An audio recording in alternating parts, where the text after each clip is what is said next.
আহ, বাংলাদেশ হারার বহুত চেষ্টা করেও শেষমেশ হারতে পারলো না, জিততেই গেল। বাংলাদেশের অভিনন্দন। অভিনন্দন জানানোর পরেও আমি ইয়াসির আলীকে কিছুক্ষণ ধুইতে চাই। কি দিয়া ধুবো? সার্ফ এক্সেল নাকি সুপার হুইল নাকি রিন পাউডার, কোনটা দিয়া ধুমু? এই ফাডারে কি লেগে দলে নিচ্ছে আমি এটাই বুঝি না। সে হচ্ছে এক্সপেরিয়েন্স ক্যাম্পেইনার। গত ম্যাচটারে কীভাবে ঠাপাইছে এটা তো দেখছি নিজের চোখে। ভাবছি কিছু কমু, কিন্তু শেষ পর্যন্ত আসলে কিছু বলি নাই। যাক, শ্রীলঙ্কার সাথে ম্যাচ, এটা ওয়ার্ম আপ ম্যাচ হিসেবে ধরে নিছি। কিন্তু আজকের ম্যাচে ও ব্যাটা কী করছে, 2টা ক্যাচ মিস করছে। আসলে ওর ফিটনেসটাই তো হচ্ছে আসলে ফিল্ডিং করার মতো না। ওর ওর বডি ফিটনেস নাই খেলার মতো, কিন্তু ওরে আসলে দলে আমরা নিয়ে নিছি। আর কারা কারা জানি হচ্ছে এই যে ইয়াসির আলীর জাকের আলীর জায়গায় নিতে চাচ্ছে। জাকের আলীর ভিতরে যে একটা জেদ আছে 6 মারার জন্য, সেই জিনিসটা তো এ ব্যাটার মধ্যে নাই।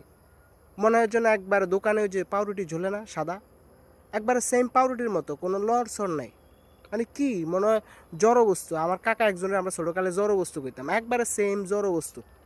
এইসব প্লেয়ার দিয়ে আসলে কি মডার্ন ক্রিকেট চলে? মডার্ন ক্রিকেট চলে না।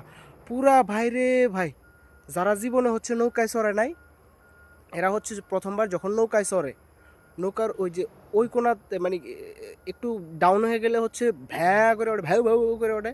আবার এই কোনা কাইতে হয়ে গেলে ভ্যাউ ভ্যাউ করে ওঠে। ক্রিকেটের খেলাটা হচ্ছে ওই রকম সেম, একবারে আমাদের আমরা যে দর্শক আছি স্বাভাবিক সাধারণ দর্শক, এদের অবস্থা হচ্ছে ওই রকম। জীবনে নৌকা চড়ি না, হচ্ছে ক্রিকেট খেলা দেখতে বসছি বাংলাদেশের, ওই রকম একটা ফিলিং। মোটামুটি এই বুঝি মনে হয় ডুবে যাব।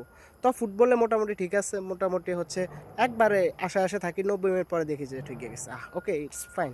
কিন্তু ক্রিকেট হচ্ছে প্রতি 6 বল পর পর, প্রতি ওভারে মনে হয় এই বুঝি নৌকা ডুবছে, এই বুঝি ঠাডা পড়ছে। মানে এরকম একটা অবস্থা মনে হয়। আমার হার্ট অ্যাটাক হওয়ার অবস্থা হয়েছে।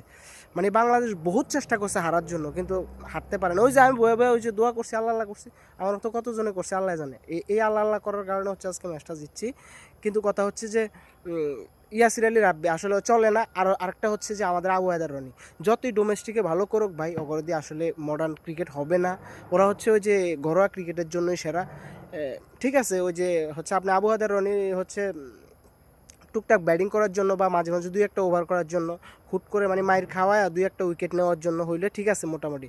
কিন্তু perfect always bowling always batting, এটা আবু হায়দার রনি দিয়ে হইব না। আর হচ্ছে ইয়াসির আলী ফাড়াডার দিয়ে তো কিচ্ছু হইব না, ভালো হইব না।